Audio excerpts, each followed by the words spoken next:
지금 헝가리가 난리 났습니다. 헝가리 출신의 각 분야 인재들이 단체로 헝가리 국적을 버리고 한국 국적으로의 귀화를 시도하고 있기 때문입니다. 상황이 이렇게 흘러가자 발등에 불이 떨어진 헝가리 정부에서는 한국으로의 인재 유출을 막기 위해 온갖 수단을 동원해보고 있지만 사실상 실질적인 효과가 없는 상황인데요. 심지어 한국으로의 귀화를 선택한 이들은 결정적으로 헝가리에는 없는 한국에 이것 때문에 귀화를 결심하고 있다고 합니다. 그렇다면 헝가리 사람들은 왜 헝가리를 떠나기로 결심한 건지, 그리고 헝가리 사람들을 한국으로 모여들게 만드는 이것의 정체가 뭔지 함께 알아보러 가실까요? 안녕하세요. 저는 헝가리 부다페스트에서 온 안나입니다. 법학을 전공하고 한국 로펌에서 일하게 된 제 이야기를 들려드릴게요. 처음 한국행을 결정했을 때만 해도 이렇게 제 인생이 완전히 바뀔 줄은 전혀 예상하지 못했습니다. 단기 인턴십으로 경력을 쌓고 돌아갈 생각이었는데 운명이란 참 알 수 없는 법이더군요. 그날의 선택이 결국 저를 새로운 나라의 시민으로 만들어버릴 줄은 누가 알았을까요? 저는 부다페스트 대학에서 법학 석사를 마쳤어요. 어릴 때부터 꿈꿔왔던 변호사가 되기 위해 열심히 공부했지만 현실은 냉혹했습니다. 헝가리의 심각한 청년 취업난과 낮은 임금 때문에 계속해서 좌절을 겪었거든요. 수십 번의 취업 지원서를 보냈지만 돌아오는 것은 거절 메일뿐이었습니다. 대형 로펌들도 국제 업무가 적어 발전 가능성이 제한적이었어요. 그렇게 몇 달을 방황하던 중 더 큰 위기가 찾아왔습니다. 집안 형편이 어려워져 부모님의 지원을 더 이상 받기 어려운 상황이 된 거예요. 더 이상 헝가리에서의 미래는 보이지 않았습니다. 이대로는 안 되겠다는 생각이 들던 차에 한 통의 전화가 제 인생을 바꾸어 놓았어요. 대학을 다닐 때 저를 멘토해주던 선배인 마르쿠스로부터 한국 로펌 서울지사에서 해외 인턴을 찾고 있다는 소식을 들은 거예요. 그는 유럽과 달리 아시아 신흥시장에 대한 법률 수요가 폭발적으로 늘고 있어 한국은 이미 선진 경제국이고 좋은 경험이 될 거야 라고 조언해 주었습니다. 처음에는 아시아라니 너무 멀지 않을까 망설였지만 다른 대안이 없었어요. 유럽 내에서도 일자리를 구하기 어려웠으니까요. 한밤중까지 이력서를 수정하고 지원서를 작성했어요. 이상하게도 지원서를 제출하는 순간 마음속에서 뭔가 설렘이 느껴지더군요. 부모님께 이 소식을 전했을 때 표정이 복잡해 보였어요. 아시아는 문화가 너무 다를 텐데 괜찮겠니? 어머니가 걱정스럽게 물으셨죠. 특히 아버지는 변호사가 되려고 그렇게 공부했는데 다른 나라에서 인턴이라니 하며 아쉬워하셨어요. 저는 최대한 확신에 찬 목소리로 대답했습니다. 해외 경력을 쌓아 헝가리로 돌아오든 다른 곳으로 가든 제 미래를 위한 기회를 열고 싶어요. 지금 헝가리는 젊은이들에게 희망이 없잖아요. 헝가리 내 정치 경제적 불안정으로 미래가 불투명했기에 이 인턴십이 저에게는 유일한 탈출구처럼 보였거든요. 결국 부모님도 제 결정을 존중해 주셨고 그렇게 한국행 비행기에 올랐습니다. 이륙 직전 창밖으로 부다페스트의 풍경을 바라보며 이게 정말 옳은 선택일까 하는 의구심이 들었어요. 하지만 이미 돌이킬 수 없는 발걸음을 내딛고 말았습니다. 그때는 몰랐죠. 이 선택이 제 인생을 완전히 바꿔놓게 될 줄은요. 인천공항에 도착한 순간부터 놀라움의 연속이었어요. 전자입국 심사가 몇 분 만에 끝났고 짐도 놀랍도록 빨리 찾을 수 있었습니다. 헝가리에서는 입국 절차가 길고 복잡해서 항상 긴 줄을 서야 했던 기억이 떠올랐어요. 공항에서 나와 택시를 타고 서울 도심으로 향했는데 창밖으로 보이는 도시 풍경은 제가 알던 부다페스트와는 완전히 달랐습니다. 고층 빌딩들이 정돈된 모습으로 늘어서 있었고 거리는 깨끗했어요. 부다페스트의 오래된 건물들과 비교하니 마치 미래 도시에 온 것 같은 기분이었습니다. 택시 기사님은 영어를 잘 못하셨지만 끊임없이 한국어로 뭔가를 설명하셨어요. 저는 그저 웃으며 고개를 끄덕일 뿐이었습니다. 그러다 문득 이런 생각이 들었어요. 이 나라에서 살려면 한국어를 배워야 할까? 하지만 잠시 머물다 돌아갈 생각이었기에 그런 걱정은 금방 떨쳐버렸습니다. 그때는 몰랐답니다. 제가 얼마나 큰 우산을 하고 있었는지 말이에요. 로펌이 있는 빌딩에 도착했을 때 두 번째 충격이 저를 기다리고 있었습니다. 현대적인 로비와 완벽한 보안 시스템, 그리고 빠른 엘리베이터까지. 헝가리의 노후된 건물들과는 비교할 수 없는 첨단 시설이었어요. 25층에 위치한 로펌 사무실에 들어서자 통유리창 너머로 서울의 파노라마가 펼쳐졌습니다. 시차 적응도 안 된 상태로 그 광경을 보며 정말 다른 세상에 온 거구나 싶었어요. 한순간 부다페스트의 낡은 법률사무소들이 떠올라 비교가 됐습니다. 첫날부터 실무에 투입됐는데 사내 전자결제와 외국어, 클라우드 문서 시스템이 한 번에 연동되는 것을 보고 놀랐습니다. 담당 변호사는 안나 씨, 이 시스템으로 모든 문서를 관리해요. 한국은 디지털 행정과 법률 인프라가 워낙 발달해 글로벌 사건에 능동적으로 대응할 수 있답니다. 라고 설명해 주었어요. 헝가리에서는 복잡한 종이 서류를 주고받던 기억이 떠올라 적응이 쉽지 않았지만 업무 속도가 훨씬 빠르다는 사실에 큰 인상을 받았습니다. 특히 한 변호사가 미국과 실시간으로 화상회의를 하면서 문서를 공유하고 동시에 번역 프로그램을 활용해 소통하는 모습은 마치 영화 속 장면 같았어요. 헝가리의 법률사무소에서는 국제 업무라 해봐야 한 달에 한두 건 정도였고 그마저도 이메일로 주고받는 수준이었거든요. 이곳에서는 하루에도 수십 건의 국제 법률 문제가 처리되고 있었습니다. 저도 모르게 이런 환경에서 일할 수 있다면 얼마나 좋을까라는 생각이 스쳐 지나갔어요. 첫날 업무를 마치고 나올 때 빌딩 경비가 친절하게 근처 식당가를 안내해 주었어요. 밤 10시가 넘었는데도 거리는 여전히 밝고 사람들로 붐볐습니다. 헝가리에서는 이 시간이면 대부분의 상점이 문을 닫고 거리도 한산해져 안전에 신경 써야 했는데 여기서는 혼자 돌아다녀도 위험을 크게 느끼지 않았어요. 당시엔 귀화까지는 생각하지 않았지만 한국이 편리하고 안전하다는 첫인상은 강렬하게 남았습니다. 그날 밤 숙소로 돌아가는 길, 머릿속엔 생각보다 괜찮은 나라네라는 생각이 맴돌았어요. 신기한 건 그뿐만이 아니었습니다. 회사에서 마련해준 임시 숙소에 처음 들어갔을 때 또 한 번 놀랐거든요. 작은 원룸이었지만 문을 열 때부터 색다른 경험이었죠. 열쇠가 아닌 비밀번호를 누르는 디지털 도어락이 설치되어 있었거든요. 헝가리에서는 집마다 열쇠 두세 개를 사용해야 했고 보안도 허술했던 기억이 떠올랐습니다. 낮이든 밤이든 열쇠를 찾을 필요 없이 편리하게 집에 들어갈 수 있다는 사실이 신기했어요. 그런데 이것은 시작에 불과했습니다. 이튿날 화장실 수도꼭지에서 물이 샜는데 어떻게 해야 할지 몰라 당황했어요. 그런데 건물관리사무소가 운영하는 앱을 통해 수리 요청을 하니 놀랍게도 불과 2시간 만에 기술자가 와서 고쳐주더군요. 헝가리였다면 일주일은 기다려야 했을 텐데 말이에요. 같이 사는 다른 외국인 인턴에게 물어보니 한국 아파트는 집안 문제 대부분이 24시간 이내 해결된다고 하더라고요. 마치 호텔 서비스처럼 느껴져 신선한 충격을 받았습니다. 그 인턴의 말이 계속 머릿속에 맴돌았어요. 여기서 오래 살면 이런 서비스를 매일 누릴 수 있겠구나. 주말이 되자 아파트 단지를 더 자세히 둘러보았어요. 공용 헬스장, 무인 택배함, 주차 자동관리 시스템 등 모든 것이 편의를 위해 설계되어 있었습니다. 중고 거래도 앱을 통해 쉽게 이루어지고 택배 수령도 부재 중에도 안전하게 받을 수 있었어요. 이런 첨단식 아파트 시스템이 제가 살아온 헝가리 주거 환경과 극명하게 대비되어 한국인들은 일상에서 이런 편의를 누리는구나 하고 깊은 인상을 받았습니다. 부다페스트에서는 이런 시스템을 상상조차 할 수 없었어요. 특히 택배를 받으려면 누군가 집에 있어야 했고 없으면 우체국까지 직접 찾아가야 했거든요. 이곳에서는 그런 불편함 없이 모든 것이 자동화되어 있었습니다. 아파트 관리실 직원이 친절하게 주변 시설을 소개해 주었는데 특히 지하철역과 쇼핑센터가 도보거리에 있다는 점이 마음에 들었어요. 공원도 가까워 산책하기 좋았습니다. 이쯤 되니 헝가리로 돌아가는 게 싫다는 생각까지 조금씩 생기더군요. 헝가리에서는 이런 편의시설이 모여있는 주거지를 찾기 어려웠거든요. 아무튼 로펌에서 인턴 업무가 점점 늘어나면서 외국인인 제가 국내 소송 업무 서류를 처리해야 할 일이 생겼어요.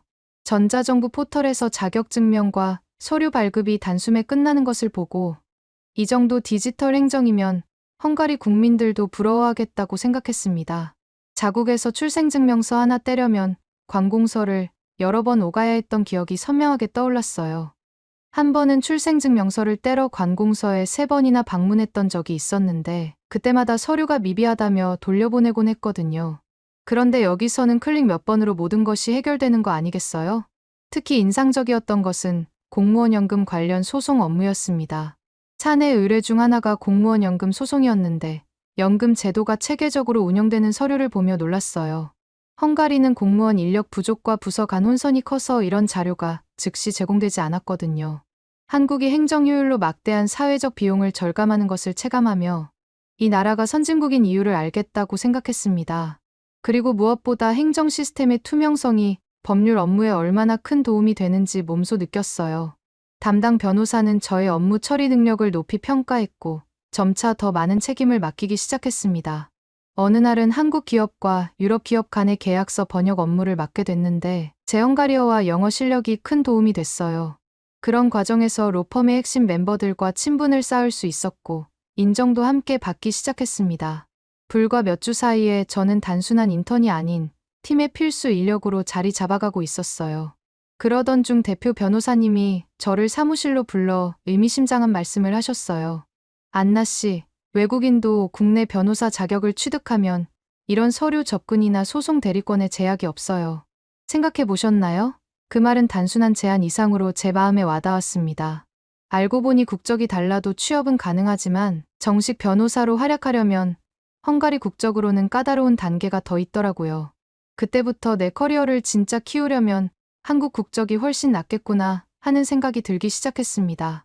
하지만 그것은 너무나 큰 결정이었기에 쉽게 마음을 정하지 못하겠더라고요. 부모님과의 화상통화에서 헝가리 소식을 들으니 마음이 더욱 무거워졌어요. 인플레이션이 심해지고 청년 실업률이 10%를 넘었다는 뉴스였거든요. 원래는 인턴 끝나고 돌아갈까 했는데 귀국해봐야 취업이 막막하다는 현실에 제 마음이 크게 흔들렸습니다. 어머니는 안 그래도 경제가 안 좋으니 해외에서 기회를 찾을 수 있으면 찾아라라며 용기를 주셨지만 국적 변경까지는 확신하지 못하셨어요. 아버지는 더 실질적인 조언을 주셨습니다. 지금 헝가리 상황이 점점 더 나빠지고 있다. 네가 거기서 기회가 있다면 잡아라. 그 말씀에 더욱 고민이 깊어졌어요. 그러던 중 회사 인사팀에서 불러 예상치 못한 소식을 전해주었습니다. 안나 씨, 단기 취업 비자 기간이 얼마 안 남았어요. 새로운 비자나 신분이 확보되지 않으면 더 못 있게 됩니다. 그 말을 듣는 순간 가슴이 철렁 내려앉았어요. 이제 막 적응하고 있던 한국 생활을 그렇게 끝내야 한다니 도저히 받아들일 수 없었습니다. 이 상태로 쫓기듯 돌아가기엔 한국이 너무 좋아졌다는 생각으로 괴로워했어요. 이제 더 이상 미루기만 할 수 없겠다는 생각이 들더군요. 점심시간, 함께 일하는 한국인 동료 변호사가 조심스럽게 제안했습니다. 혹시 귀화를 생각해 본 적 있어요? 사실 저는 처음엔 웃어넘기려 했지만 동료 변호사의 표정은 진지하더군요. 헝가리 여권으로는 해외 출장도 비자 때문에 복잡하지 않나요? 한국 국적이면 훨씬 수월할 텐데. 이 말이 제 머릿속을 맴돌기 시작했습니다. 정말 그렇게까지 해야 하나? 고향, 가족, 국적을 모두 등지고. 하지만 부다페스트에서는 상상 못했던 규모와 속도의 일을 이곳에서 하고 싶다는 욕망이 서서히 커져갔어요. 무엇보다 제가 받은 교육을 제대로 활용할 수 있는 곳이 여기라는 생각이 점점 강해졌습니다. 고민이 깊어지던 차에 회사에서 큰 기회가 찾아왔습니다. 새로운 국제사건, 아시아 여러 나라에 걸친 상사중재에 저를 투입하겠다는 거였어요. 그러나 변호사 지위로 정식 업무를 맡으려면 국내 변호사 등록이 필요한데 외국 국적으론 자격 인정 절차가 여러 해 걸린다는 사실이 걸림돌이었습니다. 반면 한국 국적이면 관련 서류와 시험만 통과하면 훨씬 빨리 업무에 투입 가능하다는 것을 듣고 크게 동요했어요. 이런 차별은 불합리하게 느껴졌지만 현실은 그랬습니다. 대표 변호사님은 더 직접적으로 말씀하셨습니다. 우리는 안나 씨를 정규직으로 뽑고 싶어요. 하지만 귀화나 장기 체류 신분이 안정되어야 주요 소송도 맡길 수 있어요. 그 순간 제 진로에 대한 고민이 더 깊어졌어요. 처음엔 극단적인 선택처럼 느껴졌지만 생각해보니 제 커리어를 위해선 국적 변경이 가장 현실적인 해결책임을 깨달았습니다. 이 결정이 제 인생을 완전히 바꿀 수 있다는 사실에 두려움도 컸지만 그만큼 기회도 컸어요. 헝가리 가족들에게 이런 생각을 전했을 때 처음엔 회의적인 반응이었어요. 특히 할머니는 외국에서 살다 오는 건 좋지만 국적까지 바꾸는 건 너무 과하지 않니? 라고 걱정하셨습니다. 하지만 헝가리의 경제 상황은 갈수록 불안정해갔고 부모님의 반대도 점점 약해졌어요. 아버지는 네가 잘 될 거면 그렇게 해라라고 서서히 용납하는 분위기로 돌아섰습니다. 결국 저는 마음을 굳히고 귀화 시험 준비에 들어갔어요. 그 결정을 내린 날 밤, 오랜만에 편안하게 잠들 수 있었습니다. 마치 무거운 짐을 내려놓은 것처럼 속이 시원했거든요. 한국어 능력 시험이 귀화의 필수 조건이어서 퇴근 후 야간 학원에 등록해 단어와 문법을 집중적으로 공부했어요. 헝가리어와 어순이 너무 달라 처음엔 무척 어려웠습니다. 헝가리어는 주어 동사 목적어 순이지만 한국어는 주어 목적어 동사로 완전히 달랐거든요. 다행히 회사 동료들이 아침마다 간단한 퀴즈를 내주며 도움을 주었어요. 오늘의 단어는 변호사예요. 어제 배웠죠. 그런 도움들이 쌓여 점차 한국어 실력이 향상되면서 자신감도 생겼습니다. 특히 법률 용어를 익히는 데 집중했어요. 나중에 변호사로 일하려면 필수였으니까요. 귀화시험 기출문제를 보니 한국 전통 명절인 설과 추석, 대표 음식인 김치와 비빔밥, 대중문화, 가요, 드라마, 기초적인 지리와 교통상식을 묻는 문제가 많았어요. 헝가리와 달리 한국은 지역 간 축제나 명절 문화가 활발해서 외워야 할 것이 많아 부담스러웠습니다. 주말에는 책을 들고 경복궁이나 인사동 같은 전통 문화 지역을 방문하며 직접 체험하려고 노력했어요. 이론으로 배우는 것보다 직접 보고 느끼는 것이 훨씬 효과적이었거든요. 그러면서 의외로 한국 문화의 깊은 매력을 느끼게 됐습니다. 역사 관련 문제도 왕조와 문화유산, 현대 사회 특징 등을 묻는 식으로 구성돼 있어 생각보다 범위가 넓었어요. 헝가리 독자적 문화만 알던 저에게 한복, 궁중문화, 사찰음식 등은 완전히 새로운 주제였습니다. 하지만 공부할수록 이 나라의 풍습과 전통이 흥미롭게 느껴졌어요. 특히 한국의 현대사가 인상적이었는데요. 전쟁의 폐허에서 세계적인 경제 강국으로 성장한 역사를 배우면서 이런 나라의 국민이 되는 것도 나쁘지 않겠다는 생각이 들더라고요.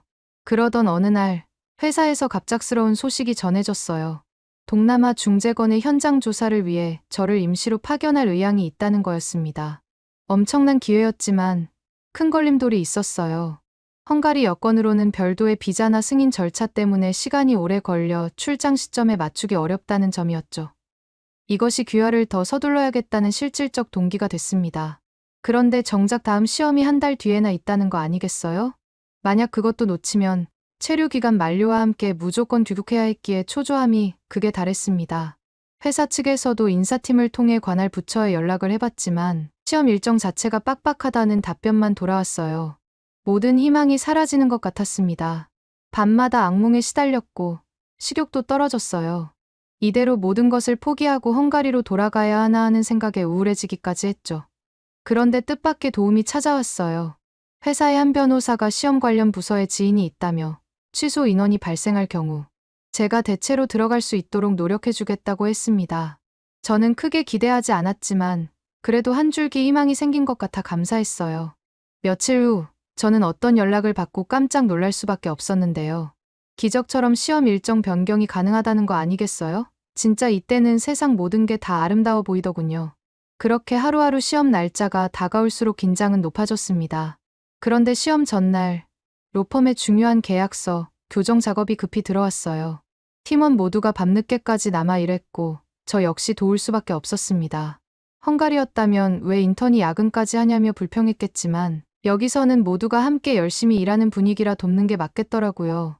시험을 앞둔 밤에 체력을 소모하는 것이 걱정되었지만 팀의 일원으로서 책임감을 느꼈습니다. 그리고 어쩌면 이런 경험들이 모여 저를 진정한 한국인으로 만들어가고 있는지도 모른다는 생각이 들었어요. 자정이 가까워졌을 때 업무를 마치고 숙소로 돌아가는 길, 놀랍게도 지하철이 아직 운행 중이었어요. 헝가리에선 이 시간에 대중교통이 끊겨 택시도 잘 잡히지 않고 치안이 불안해 겁을 냈던 기억이 떠올랐습니다. 하지만 서울에선 늦은 시간에도 안전하게 귀가할 수 있다는 사실에 또 한 번 감동받았어요. 귀화가 아니어도 한국에서 얼마나 생활이 편한지 국적 변경에 대한 의지가 더 굳어졌습니다. 특히 밤늦게 혼자 걷는 여성으로서 이런 안전함은 무엇과도 바꿀 수 없는 가치처럼 느껴졌어요. 시험 문제 요약 노트를 마지막으로 훑어보며 이걸 다 해냈으니 꼭 합격해야지 다짐했어요. 동료들이 시험 이후 정식 변호사로 빨리 일하자는 격려 문자를 보내준 것도 큰 힘이 됐습니다. 부모님도 헝가리 돌아오는 것보다 거기서 자리 잡는 게 낫다면 응원한다는 메시지를 전해주셔서 정서적 지지를 느꼈어요. 그런 메시지들을 읽으며 잠이 들었는데 그날 밤 꿈에서 제가 한국 법정에서 변호사로 활약하는 모습을 보았습니다. 좋은 징조라고 생각했어요. 그렇게 기다리던 시험 당일 아침, 예상치 못한 문제가 발생했습니다. 숙소 건물 엘리베이터가 임시점검으로 운행 중단이라는 안내문이 붙어 있었어요. 제가 사는 곳은 10층이라 짐도 있고 시간도 촉박한 상황에서 걸어 내려가기는 어려웠습니다. 귀화 시험이 1시간 남았는데 하필 이런 일이 생기다니. 속이 타들어갔어요. 운명이 저를 시험하는 것 같았습니다. 한순간 모든 것이 무너질 것 같은 두려움이 몰려왔어요. 다행히 옆집 주민이 지나가다 저의 난처한 상황을 보고 도움을 주었습니다. 저쪽에 비상용 엘리베이터가 있어요. 1층까지만 임시 운행하고 있답니다. 그분의 안내를 따라가 보니 정말 건물 측에서 일부 구간만 엘리베이터를 운행하고 있었어요. 간발의 차로 시험장을 향해 출발할 수 있었습니다. 평소보다 10분 늦게 출발했지만 지하철이 정확한 시간에 도착하는 덕분에 시험장 근처역에 제때 도착할 수 있었습니다. 헝가리였다면 대중교통 지연으로 시간 맞추기가 거의 불가능했을 텐데 한국의 지하철은 엄청나게 정확해서 큰 도움이 됐어요. 엄청난 긴장 속에서도 입실 시간에 맞춰 시험장에 들어갔고 그제서야 안도의 한숨을 내쉬었습니다. 시험장에 들어서는 순간 이것이 제 인생의 새로운 시작점이 될 수도 있다는 생각에 심장이 빠르게 뛰었어요. 필기 시험지를 받아들자 긴장이 최고조에 달했어요. 문제들은 한국의 대표 명절, 전통 음식, 지역 축제, 관광 명소 등 다양한 주제를 다루고 있었습니다. 오징어와 김치를 좋아하게 된 제 경험을 떠올리며 음식 관련 질문에 답했고 설날과 추석 문화를 공부하느라 고생했던 기억을 살려 명절 문제도 풀어나갔어요. 예절, 복장, 태극기와 무궁화 같은 국가 상징 문제도 나와서 잠시 당황했지만 그동안 공부한 내용을 총동원해 최선을 다했습니다. 시간이 지날수록 자신감이 생겼어요. 이 정도면 통과할 수 있지 않을까 하는 희망이 생겼습니다. 이어진 면접에서는 한국어 능력과 기본 생활 상식을 확인하는 질문들이 쏟아졌어요. 한글 잠호음 구조를 설명하라는 질문부터 수도권 교통카드 환승제도의 장점을 묻는 질문까지 다양했습니다. 저는 직접 경험한 대중교통의 편리함, 아파트 시스템의 효율성을 진심을 담아 이야기했어요. 중간에 한국어 단어가 생각나지 않아 당황하기도 했지만 최대한 쉬운 표현으로 제 생각을 전달하려고 노력했습니다. 심사위원들의 표정이 점점 부드러워지는 것 같던데 제 기분 탓인지는 모르겠네요. 마지막으로 이 나라에서 오래 살 예정이라면 어떤 식으로 기여하고 싶냐는 질문에 법률 분야에서 전문성을 발휘해 한국 기업의 해외 사건을 많이 해결해주고 싶다고 답했습니다. 헝가리보다 한국이 경제 규모도 크고 글로벌 교류가 활발하니 제 커리어 성장에도 좋은 기회가 될 것이라고 설명했어요.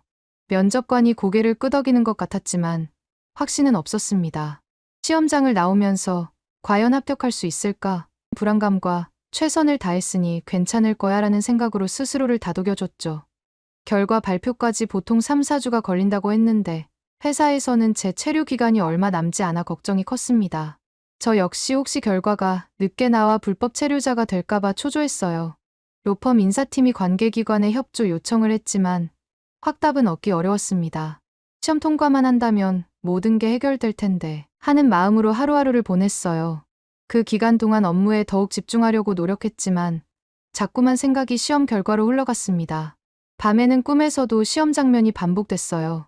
그 무렵 헝가리에서 더 나쁜 소식이 들려왔습니다. 부모님이 전화로 물가 급등과 실업자 폭증 소식을 전해주셨는데 부모님 동네도 빈집이 늘어나 방범이 나빠졌다고 하더라고요. 친구들 중에서도 해외 이민을 고민하는 친구들이 늘고 있다는 얘기를 들으니 돌아가도 할 일이 없겠구나 하는 생각이 더 강해졌어요. 오히려 빨리 귀화해서 여기에 자리 잡아야지라는 결심이 확고해졌습니다. 헝가리에 남아있는 친구 중 한 명은 너는 운이 좋다. 나도 기회가 있다면 떠나고 싶다라고 말했어요. 그 말을 들으며 제가 옳은 선택을 하고 있다는 확신이 들었습니다. 인사팀에서 시험 결과가 최대한 빨리 나오도록 공식 협조문을 보냈다는 연락이 왔어요. 회사가 저를 위해 이렇게까지 애써주는 모습에 제가 정말 필요한 인재로 인정받고 있다는 사실에 감동했습니다. 혹시 불합격하면 어떻게 될지 불안했지만 주변의 도움에 진심으로 감사한 마음이 컸어요. 그리고 이런 든든한 지원을 받는 것도 한국에서의 삶이 주는 큰 혜택 중 하나라고 느껴지더라고요. 예상보다 일주일 빠르게 결과가 나온다는 연락을 받았어요. 하필 그날은 부모님이 저를 깜짝 방문하기 위해 헝가리에서 날아오신 날이었습니다. 제가 귀화를 준비한다고 하자 걱정 반, 섭섭한 반으로 표정이 어두워지셨던 부모님이 결국 저를 직접 보러 한국까지 오신 거였어요. 인천공항에서 부모님을 맞이했을 때 아버지의 눈가에 맺힌 미소 띤 주름과 어머니의 따뜻한 포옹이 모든 걱정을 덜어주었습니다. 이렇게 멀리까지 와주셔서 정말 감사해요. 제가 말했을 때 어머니는 손을 꼭 잡으며 네가 선택한 길이니 우리도 직접 보고 싶었단다라고 대답하셨어요. 그 말에 가슴이 뭉클했습니다. 내심 아쉬운 마음이 있으셨겠지만 그래도 저를 위해 이렇게 먼 곳까지 찾아와 주셨다는 사실이 너무나 고마웠어요. 제 작은 아파트를 보여드리고 근처 한국 식당에서 김치찌개를 함께 먹으며 시간을 보내고 있었습니다. 그때 휴대폰에 결과 확인 메시지가 왔어요. 심장이 쿵쾅거리기 시작했습니다. 결과가 나왔대요. 떨리는 목소리로 말씀드렸어요. 세 사람 모두의 표정이 긴장으로 굳어졌습니다. 나는 도저히 못 보겠어요. 저는 휴대폰을 부모님께 건네며 눈을 꽉 감았어요. 손끝까지 떨려왔습니다. 이 순간이 제 인생을 완전히 바꿔놓을 테니까요. 그때 정말 귀에서는 심장 소리만 크게 들렸고 세상에 저만 있는 것 같더라고요. 한참이 지났을까요? 갑자기 아버지의 큰 함성이 들렸어요. 합격이다. 안나, 너 합격했어. 눈을 떴을 때 아버지는 일어나 저를 껴안으셨고 어머니는 눈물을 훔치고 계셨습니다. 정말요? 진짜 합격인가요? 믿기지 않아 휴대폰을 다시 확인했어요. 화면에는 분명히 귀화 허가라는 단어가 빛나고 있었습니다. 어머니가 양팔을 벌려 저를 안아주셨어요. 얘야, 정말 축하한다. 네가 원하던 대로 됐구나. 눈물이 그녀의 뺨을 타고 흘렀습니다. 아버지는 갑자기 주변 손님들에게 말했어요. 제 딸이 오늘 한국인이 됐습니다. 당황스러웠지만 주변 손님들도 박수를 쳐주시며 축하해 주셨습니다. 그 순간 이 낯선 나라에서 새 출발을 하는 제 모습을 직접 지켜봐 주시는 부모님이 곁에 계시다는 사실이 너무나 감사했어요. 귀화 허가를 받은 후 구청을 방문해 주민등록증 발급 절차를 밟았는데 서류가 이미 전산화되어 있어 인적사항 확인 후 30분 만에 접수가 완료됐어요. 헝가리에선 신분증 하나 만들려면 관공서를 여러 번 방문해야 했는데 이곳은 완전히 달랐습니다. 직원분이 일주일 후에 찾으러 오세요라고 친절하게 안내해 주셨어요. 이제 외국인 등록증이 아닌 한국인의 권리를 행사할 수 있다는 사실이 실감나면서 가슴이 벅차오르더라고요. 주민등록증을 받게 되면 은행 업무, 계약, 심지어 투표권까지 얻게 된다는 생각에 새로운 책임감도 느껴졌습니다.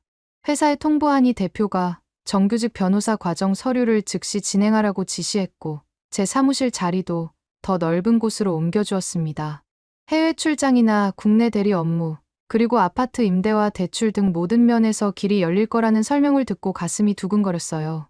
헝가리 국적을 내려놓는 아쉬움은 남았지만 한국에서의 미래가 주는 기회가 훨씬 크다는 확신이 들었습니다. 특히 팀장님이 안나 씨가 앞으로 저희 팀의 유럽 관련 사건을 담당해 주길 바랍니다라고 하셨을 때는 정말 감동했어요. 제 출신 배경과 언어 능력이 이곳에서 강점으로 작용한다는 사실이 기뻤습니다. 헝가리에 있었다면 그저 평범한 법대 졸업생에 불과했을 텐데 한국에서는 특별한 전문성을 가진 인재로 인정받을 수 있는 거니까요. 그리고 이런 게 바로 제가 국적을 바꾸면서까지 이곳에 남고 싶었던 이유 중 하나였습니다. 귀화하고 한 달 뒤 회사의 아시아권 소송팀에 정식으로 합류해 첫 해외 중재 출장 준비에 참여했어요. 헝가리 여권이었다면 비자 때문에 2, 3주는 기다려야 했을 텐데 이제 한국 국적이기 때문에 절차가 간단히 끝나더군요. 실무적으로도 즉시 투입이 가능해져서 회사에서도 더 많은 신뢰를 얻었어요. 팀장님은 이제 안나 변호사님이 우리 팀의 핵심 멤버라고 소개해 주셨는데 그 순간 제가 정말 올바른 선택을 했다는 확신이 들었습니다. 아파트 계약을 마치고 이사 준비 중에도 한국의 효율성을 다시 한번 체감했습니다. 관리사무소 직원들이 전입신고, 수도, 가스 변경 등을 원스톱으로 안내해 주시더라고요. 헝가리였다면 각각의 공공기관을 일일이 방문해야 했을 텐데 이곳에선 한 번에 해결되었습니다. 새 아파트는 제가 인턴 시절 살던 숙소보다 훨씬 넓고 쾌적했어요. 베란다에서 서울의 야경을 바라보며 이제 이곳이 정말 내 집이구나 하는 실감이 났습니다. 새 아파트 사진을 부모님께 보내드리자 실물이 궁금하다며 또 한국에 올 계획을 세우시더군요. 부모님이 정말 그렇게 좋은 아파트면 우리도 한번 살아보고 싶다고 말씀하셨다는 소식에 기뻤어요. 저는 이 기회에 헝가리 친구들도 초대해 한국에서 이룬 새 인생을 보여주고 싶다는 생각이 들었습니다. 처음엔 짧은 인턴 생활만 기대했는데 결국 한국 국민이 되어 안전하고 첨단화된 환경에서 살게 된 현실이 아직도 꿈만 같았답니다. 그리고 한국에서의 새 생활이 시작된 지 6개월이 지났을 때 첫 대형 소송에서 승소를 이끌어냈어요. 헝가리 기업과 한국 기업 간의 분쟁이었는데 헝가리와 한국 문화를 모두 이해하고 있다는 점이 큰 역할을 했습니다. 회사에서는 특별 보너스까지 받았고 법조계 신문에도 소개되었어요. 저를 믿고 지지해주신 모든 분들께 감사한 마음이 컸습니다. 이제는 진정한 한국인으로서 그리고 전문 변호사로서의 삶이 시작된 거였어요. 지금 돌이켜보면 그때 제가 한국 귀화를 마음먹지 않았다면 얼마나 아찔했을지 모른답니다. 때로는 익숙한 것을 뒤로하고 새로운 도전을 받아들이는 용기가 필요한 것 같아요. 한국은 이제 제 새로운 고향이 되었고 저는 매일 이 나라에서 살아가는 것에 감사함을 느낍니다. 비록 헝가리에서 태어났지만 이제 제 마음은 완전히 한국인이 되었습니다. 그나저나 이제 한국인도 다 됐겠다 맛집 탐방도 하려고 하는데 여러분들이 추천할 만한 서울의 맛집이 있을까요? 댓글로 남겨주시면 한번 방문해 보겠습니다. 안녕하세요. 저는 이스탄불 출신 현대무용가 셀린 아이딘입니다. 터키에서 태어나 자란 저는 어린 시절부터 춤을 추며 세계 무대를 꿈꿔왔어요. 국제적인 무용단 글로벌 댄스 컬렉티브의 일원으로 활동하며 제 꿈을 이루는 듯 했지만 전혀 생각지도 못한 상황이 절 기다리고 있었죠. 제가 속한 글로벌 댄스 컬렉티브는 이름 그대로 전 세계 실력 있는 무용수들이 모인 세계적인 무용단이었어요. 프랑스, 영국, 일본 등 다양한 국적의 동료들과 함께 춤추며 세계 각국을 순회하는 공연을 했습니다. 그 시절은 정말 꿈 같았어요. 무대 위에서 제 열정을 표현할 때마다 관객들의 열광적인 반응은 제게 춤의 의미를 다시 한번 일깨워 주었거든요.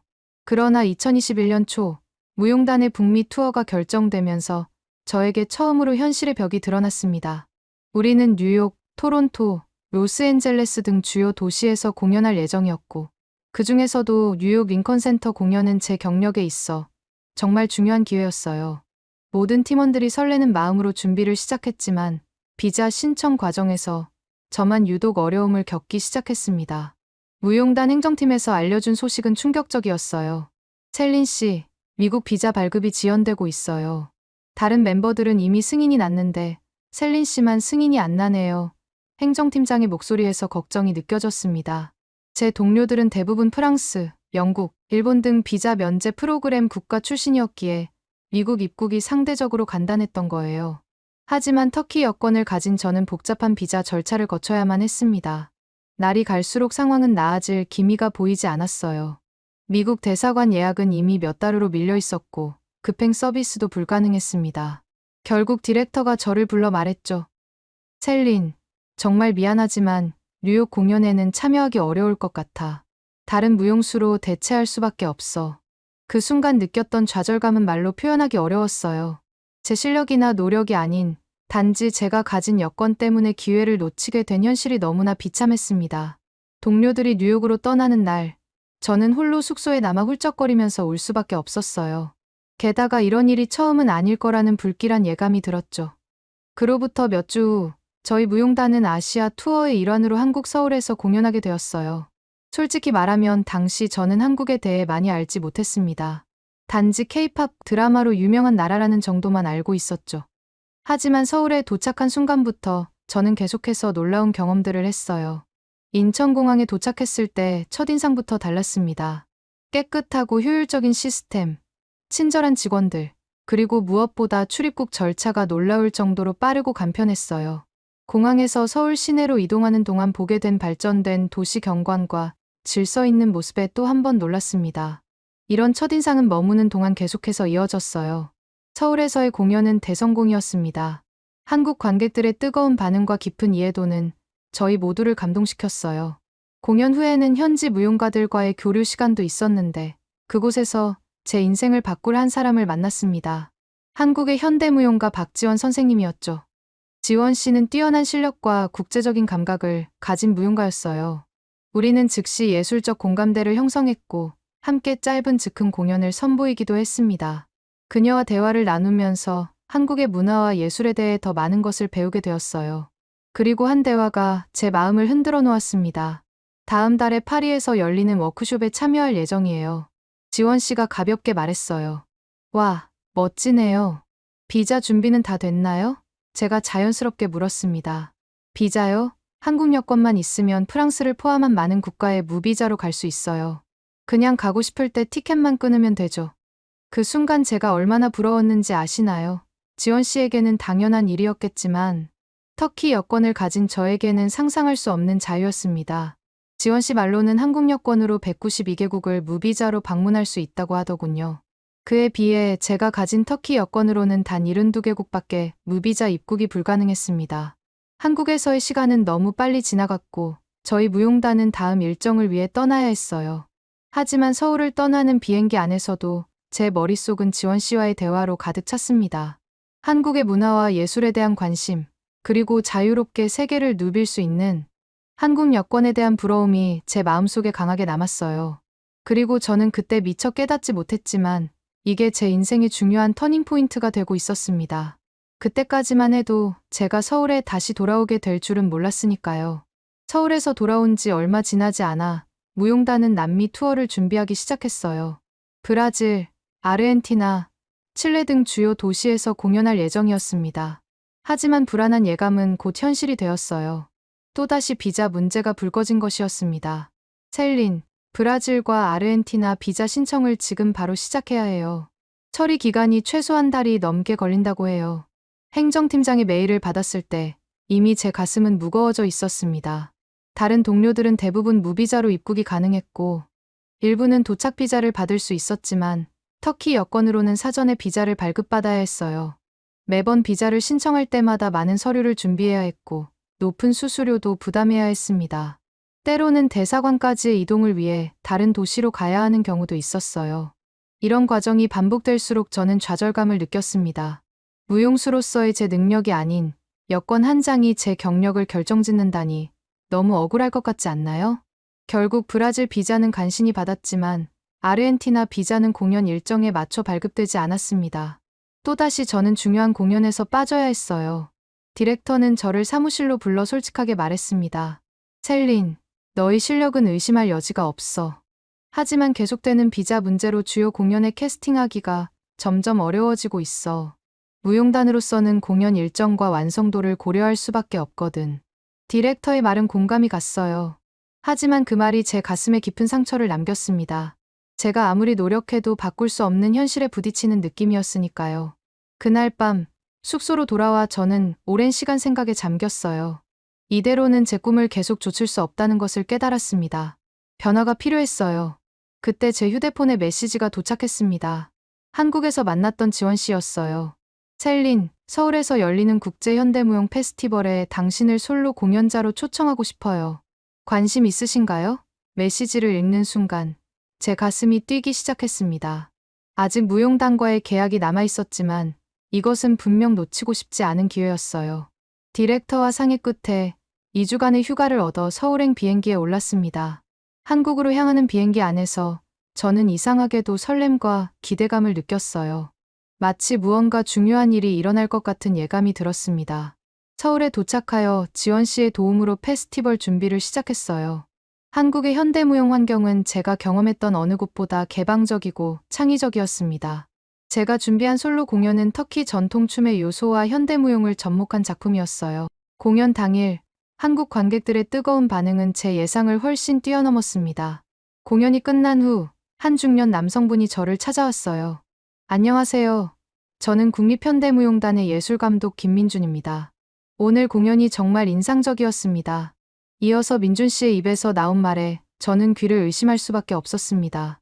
혹시 저희 무용단의 객원 무용수로 참여할 의향이 있으신가요? 순간 말문이 막혔습니다. 국제적으로 명성 있는 무용단의 예술감독이 저에게 직접 제안을 한 것이었으니까요. 머릿속이 복잡해졌어요.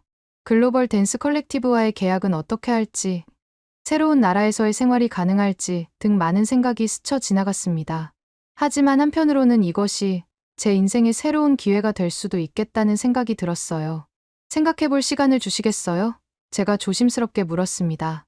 물론입니다. 다음 주까지 연락 주시면 됩니다. 그날 밤, 지원 씨와 함께 저녁을 먹으며 깊은 대화를 나눴어요. 지원 씨는 국립현대무용단의 명성과 지원 시스템, 그리고 한국에서의 생활에 대해 자세히 설명해 주었습니다. 특히 예술가를 위한 한국의 지원 체계와 안정적인 환경에 대한 이야기가 인상적이었어요. 터키에서는 예술가로 살아가기가 점점 어려워지고 있었거든요.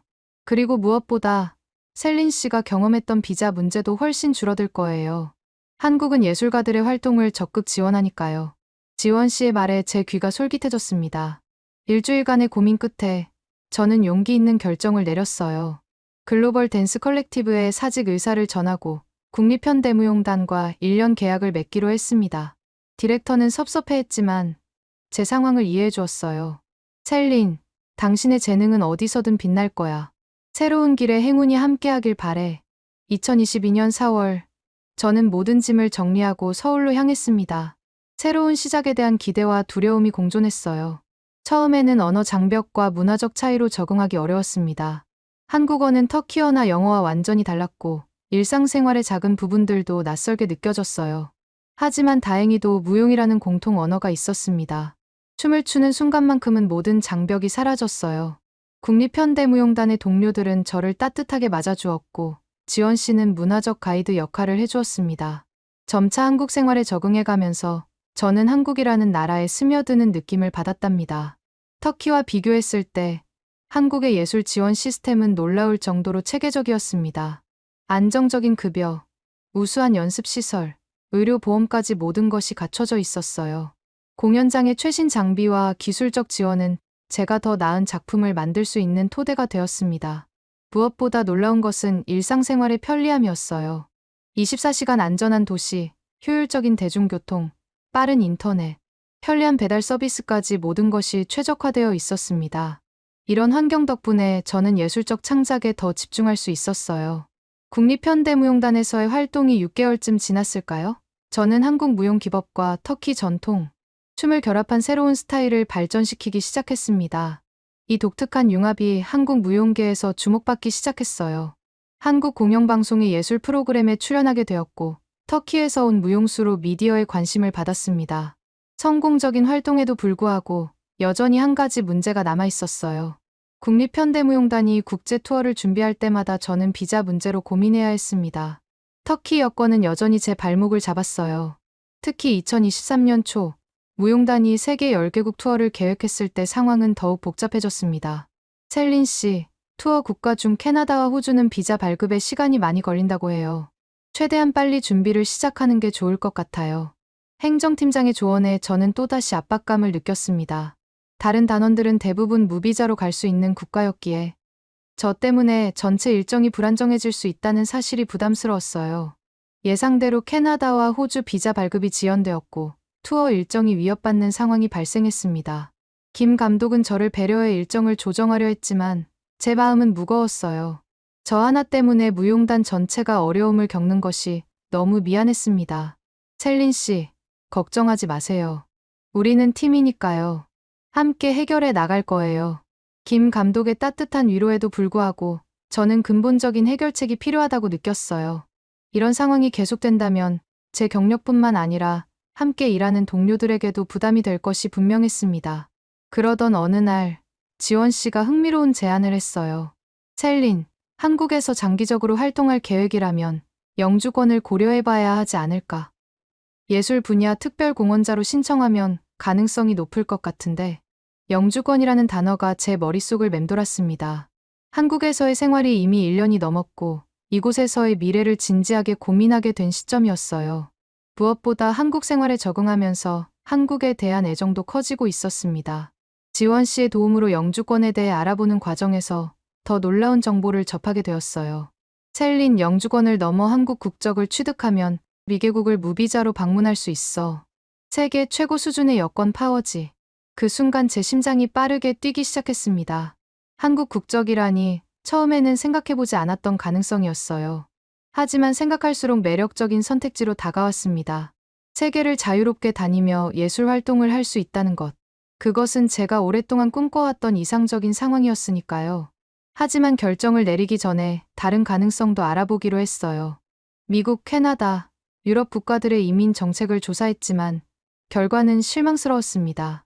예술가로서 이들 국가의 시민권을 취득하려면 비즈니스, 이민보다 더 까다로운 조건과 최소 10년 이상의 대기 시간이 필요했어요. 반면 한국은 예술 분야 특별공헌자로 인정받으면 5년보다 훨씬 빠른 시간 내에 국적 취득이 가능하다는 얘기가 있더군요. 무엇보다 이미 한국에서의 생활이 익숙해져 있고 문화적으로도 한국이라는 나라를 점점 더 공감하게 되었어요. 결정을 내리기 전에 가장 어려웠던 부분은 터키의 가족들과의 대화였습니다. 화상통화로 부모님과 이야기를 나누었을 때 처음에는 걱정과 우려가 컸어요. 셀린, 그렇게 멀리 떨어진 나라에서 평생 살겠다는 거니? 게다가 미국이나 유럽도 아니라 한국이라니. 아버지의 목소리에는 당황한 기색이 잔뜩 묻어 있었습니다.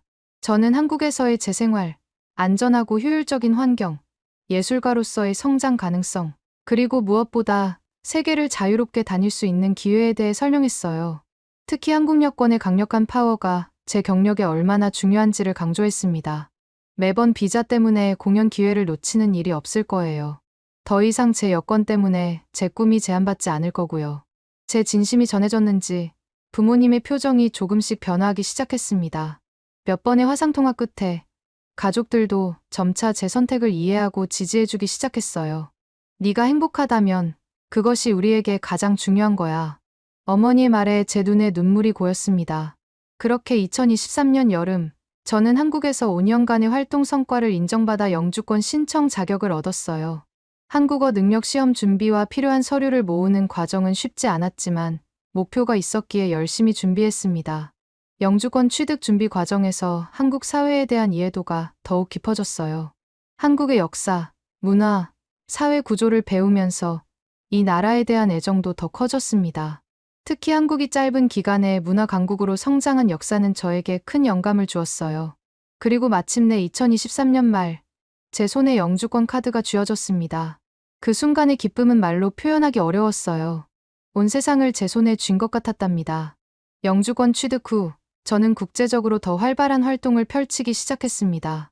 특히 한국과 터키 사이의 문화 교류에 기여하는 프로젝트를 여러 진행했어요. 하지만 여전히 한 가지 과제가 남아 있었습니다. 여전히 세계 투어를 앞두고 터키 여권으로 비자를 준비해야 했거든요. 그리고 결정적인 사건이 일어났습니다. 2024년 초 베니스 비엔날레에 한국 대표로 참가하는 중요한 기회가 주어졌는데 이탈리아 비자 발급이 예상보다 지연되는 상황이 발생한 것이죠. 공연 일정이 불과 2주 앞으로 다가왔지만 비자는 여전히 처리 중이었어요. 그 순간 저는 한국 국적 취득의 필요성을 절실히 느꼈습니다. 더 이상 미룰 수 없어. 결심을 굳힌 저는 한국 귀화 시험 준비를 시작했어요. 한국 역사, 문화, 법, 제도에 대해 심도 있게 공부했습니다. 지원 씨와 무용단 동료들의 도움은 정말 큰 힘이 되었어요. 그렇게 귀화 인터뷰 날이 되었고 저는 긴장된 마음으로 출입국 사무소를 찾았습니다. 심사관은 제가 한국을 선택한 이유와 앞으로의 계획에 대해 물었어요. 저는 진심을 담아 대답했습니다. 한국은 제게 제2의 고향이 되었어요. 이곳에서 받은 사랑과 기회에 보답하고 한국 문화 예술 발전에 기여하고 싶습니다. 심사관의 표정이 부드러워지는 것을 느꼈어요. 인터뷰는 예상보다 훨씬 부드러운 분위기에서 진행되었습니다. 그리고 마침내 2024년 8월, 제 손에 한국 여권이 쥐어졌답니다. 그 순간의 감동은 무대 위에서 느끼는 그 어떤 감정보다도 벅차오르더군요. 빳빳한 한국 여권 표지를 조심스럽게 만지며 제 인생의 새로운 장이 시작되었음을 실감했습니다. 한국 국적 취득 후 첫 국제 투어는 그야말로 꿈 같은 경험이었어요.